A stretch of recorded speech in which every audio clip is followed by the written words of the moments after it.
What if I told you that the one thing that makes a woman think about you isn't chasing her, isn't impressing her, and definitely isn't trying harder? In fact, the more you do that, the less she feels you. Stay with me till the end, because this one shift doesn't just change how she sees you. It changes how you see yourself.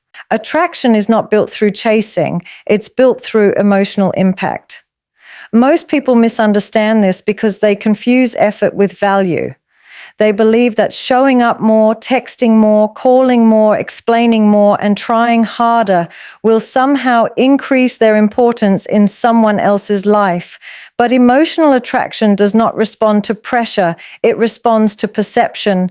When you chase, you are not creating desire, you are communicating urgency. And urgency, emotionally, often signals fear of loss rather than confidence in worth. The human mind is not drawn to what is constantly pushed toward it. It is drawn to what feels meaningful, grounded, and intentional. Emotional impact happens when someone feels something in your presence that they do not easily feel elsewhere. Calm, clarity, excitement, safety, or challenge. Not when they feel overwhelmed by your need to be chosen.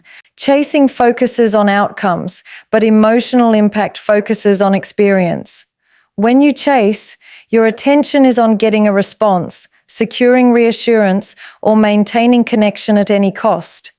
This shifts the dynamic from mutual curiosity to emotional imbalance. The other person may feel wanted, but they do not feel intrigued. They may feel validated, but they do not feel challenged. Emotional attraction is born in moments where someone feels understood without being consumed, desired without being pressured, and seen without being controlled. These moments linger because they activate reflection. The mind replays what made it feel something real. What creates emotional impact is not repetition, but contrast. The difference between how someone feels with you versus how they feel in the rest of their life. When a person has emotional impact, their presence feels intentional rather than excessive. Their words carry weight because they are not constantly spoken. Their attention feels valuable because it is not freely given to anyone who asks for it. This does not come from playing games or withholding affection. It comes from self-regulation. A grounded person does not chase because they are not running from themselves.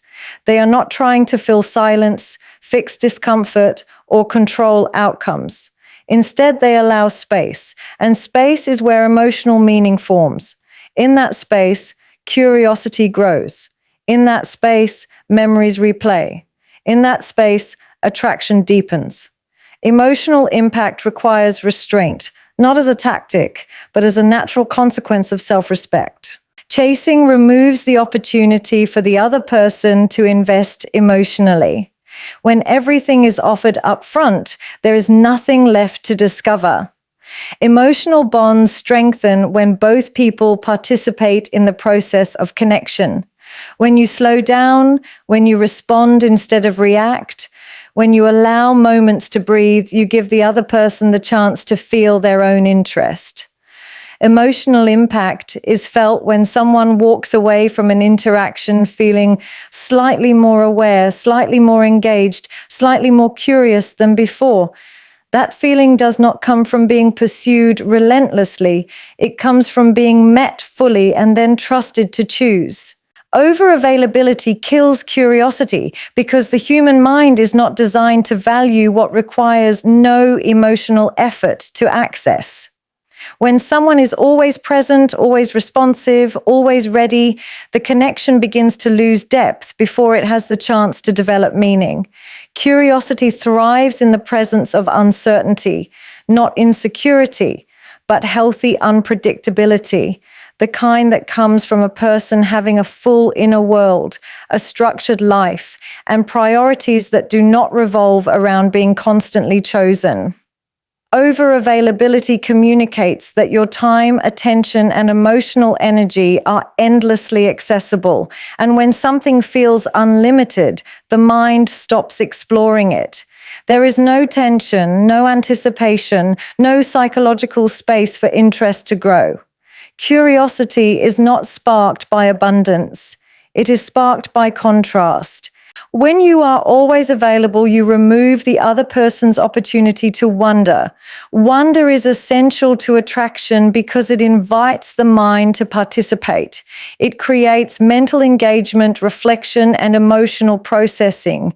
If every message is instantly answered, every invitation is accepted, and every silence is immediately filled, the interaction becomes predictable. Predictability may feel safe, but it rarely feels exciting. The brain associates excitement with discovery, and discovery requires time and distance. Overavailability collapses that distance, not through intimacy, but through urgency. It replaces natural rhythm with constant access, which subtly shifts the dynamic from mutual interest to emotional consumption.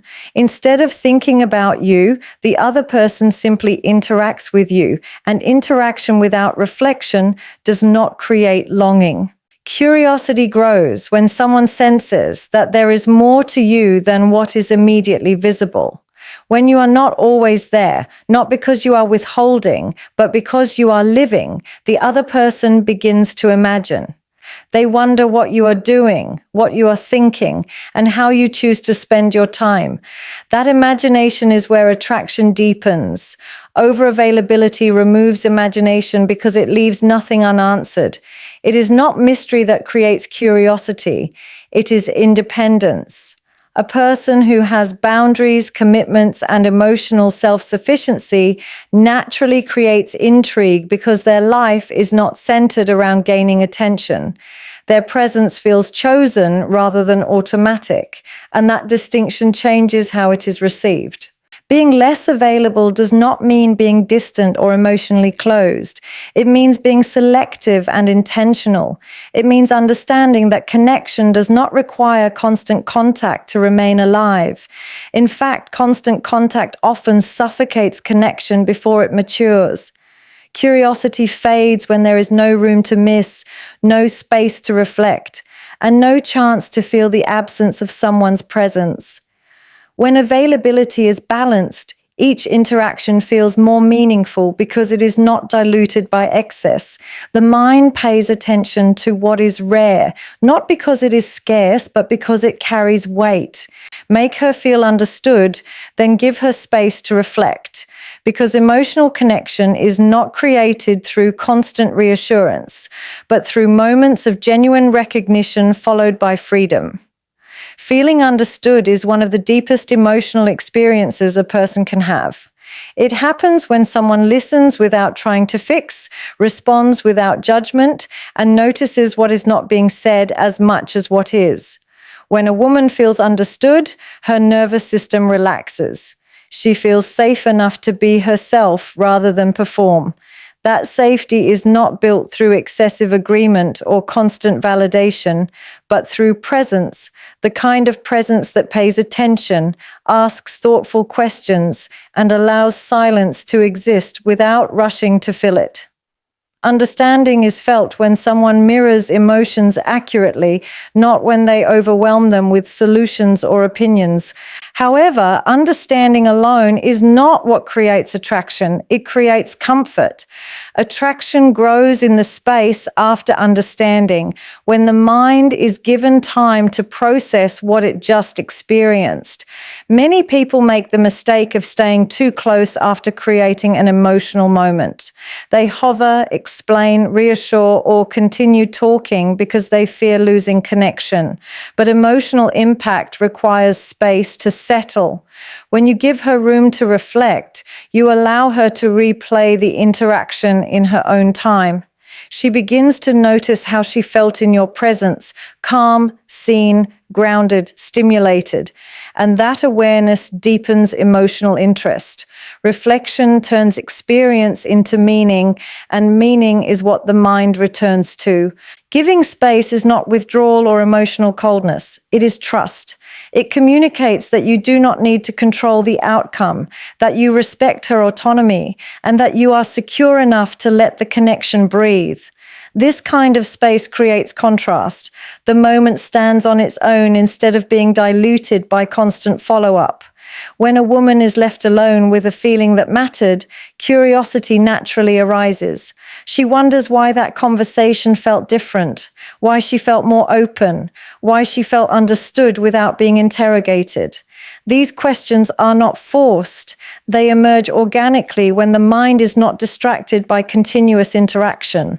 Understanding without space becomes emotional noise. Space without understanding becomes emotional distance. The balance between the two is what creates depth. When you listen fully and then step back, you allow emotional momentum to build rather than dissipate.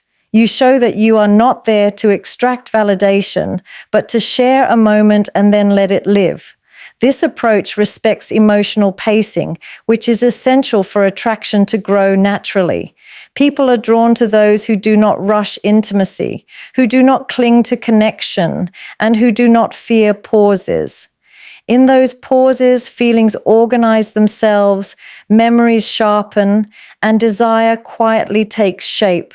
Silence is powerful when it comes from confidence, not insecurity, because the intention behind silence determines how it is felt. Confident silence feels grounded, calm, and self-contained. It carries a sense of emotional stability that does not need to announce itself. In contrast, insecure silence feels heavy, anxious, and reactive, often charged with unspoken expectations. People can sense the difference instinctively. Confident silence does not demand attention or reassurance. It simply exists. It allows space for thoughts, emotions, and curiosity to surface naturally. When someone is comfortable in silence, it signals that they are at ease with themselves, that they do not require constant external validation to feel whole, and that they trust the connection enough not to force it forward. Insecurity-driven silence is usually motivated by fear. Fear of rejection, fear of being forgotten, fear of not being enough. It is often used as a test or a defense, hoping the other person will chase, explain, or fill the gap. This kind of silence creates tension, not intrigue. It feels like absence rather than presence. Confident silence, on the other hand, is not a strategy. It is a state of being. It comes from knowing that your value does not diminish in moments of quiet. When you are secure, you do not rush to fill every pause with words, messages, or actions. You understand that connection does not disappear just because there is space between interactions. Silence rooted in confidence gives emotional experiences time to settle. It allows conversations to echo rather than blur together. When you step back calmly after a meaningful interaction, you give the other person the opportunity to reflect on how they felt with you. This reflection is where emotional attachment forms. The mind begins to replay moments that stood out, tones that felt different, and energy that felt steady. Silence creates contrast in a world saturated with noise.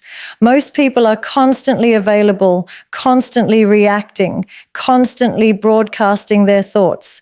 A person who knows when to be quiet stands out, not because they are distant, but because they are deliberate. Confidence-based silence also communicates boundaries. It shows that you are not governed by impulse or anxiety. You choose when to engage rather than reacting out of fear of losing relevance. This choice signals emotional maturity. It tells the other person that you have a life, inner stability, and priorities that exist beyond the interaction. That stability is deeply attractive because it feels safe. People are drawn to those who do not need to be chased or reassured, but who remain consistent in their presence even when they are not constantly visible. Silence becomes a form of communication when it is not used to manipulate or punish. It conveys trust, patience, and self-respect. When you are silent from a place of confidence, you are not waiting to be noticed. You are allowing the connection to unfold at its natural pace. In that quiet space, curiosity grows, emotions deepen, and attraction strengthens without being forced. A man with boundaries becomes memorable, not forgettable, because boundaries give shape to identity. Without boundaries, a person blends into the background, adapting endlessly, agreeing excessively, and reshaping himself to fit whatever he thinks will be accepted. This kind of flexibility may seem accommodating, but it erases distinction. When a man has clear boundaries, his presence feels defined. People know where he stands, what he values, and what he will not compromise. That clarity creates psychological weight. The mind remembers what feels solid. Boundaries communicate self-respect, and self-respect naturally commands attention without demanding it. Boundaries change how interactions are experienced. When a man does not overextend himself, his time feels chosen rather than assumed. When he does not tolerate disrespect, his presence feels intentional rather than available by default. This does not mean being rigid or emotionally closed. It means being selective and conscious. A man with boundaries listens, but he does not absorb everything. He cares, but he does not overfunction. This balance creates a sense of safety and intrigue at the same time. People are drawn to those who are emotionally available yet self-contained because they feel both warm and grounded. Memorability is created through contrast. In a world where many men over-explain, over-pursue, and over-invest too quickly, the one who knows when to pause stands out. Boundaries create that pause. They introduce friction in a healthy way, not resistance, but structure. When someone cannot immediately access all of you, they pay more attention when they do. Boundaries slow down connection just enough to allow meaning to form. They prevent emotional oversharing before trust is built and stop attraction from burning out prematurely. What is paced is processed. What is rushed is often forgotten. A man with boundaries also teaches others how to treat him. He does not rely on hope or assumption. He sets emotional standards through his behavior. He leaves situations that drain him. He speaks up when something does not sit right. He does not stay silent to keep peace at the cost of self-respect. These actions leave an imprint because they signal strength without aggression. The mind remembers those who do not abandon themselves for acceptance. That consistency creates reliability, and reliability is deeply attractive because it feels real. Boundaries create space for genuine desire rather than obligation. When someone chooses to be around you because they want to, not because you are always there, the connection carries more weight. A man who respects his limits allows others to experience him in moments, not excess. Those moments linger because they are not diluted. He becomes memorable not through performance, but through presence, not through constant availability, but through grounded authenticity. In that groundedness, people sense depth, direction, and emotional safety. And those qualities do not fade easily from memory. The goal is not attention, it's emotional resonance, because attention is fleeting while emotional impact lingers. Attention can be captured through noise, intensity, or constant visibility, but resonance is created through meaning. Many people chase attention believing it will lead to connection, yet attention often stops at surface-level engagement. It may bring reactions, responses, or validation, but it rarely creates depth. Emotional resonance, on the other hand, occurs when someone feels something in your presence that stays with them after the interaction ends. It is the difference between being noticed and being remembered, between being seen briefly and being felt deeply.